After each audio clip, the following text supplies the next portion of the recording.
How should a founder or a team of co-founders think about an initial cap table for their new company?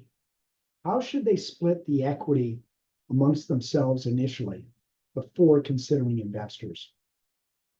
Too often, founders defer the discussion because they want to avoid an uncomfortable conversation. That intuition should be a stark indication that the conversation needs to be had. On the other hand, if it's one that you think can wait until tomorrow because you're so closely aligned anyway, it shouldn't be too difficult and can only ensure that the future is straightforward. Of course, you'll need to think about current valuation, but that's a whole separate topic. For this purpose, perhaps frame the discussion by considering two questions.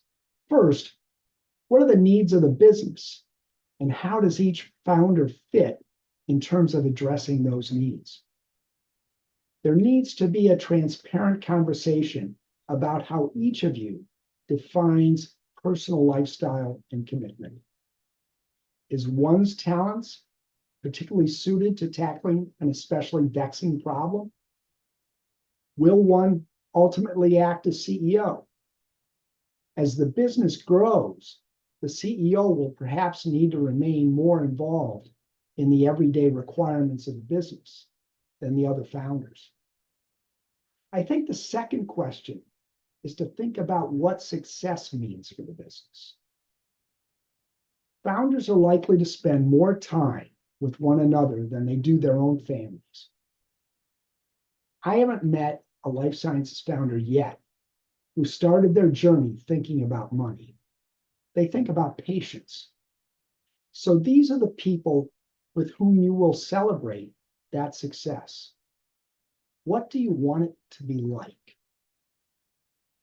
The journey from a startup company to one of significant value will take anywhere from 7 to 10 years.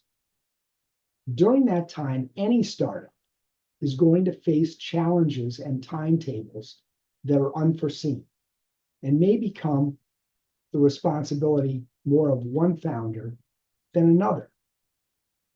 Those obstacles may require more than the initially foreseen capital, and one founder may be more networked there than another.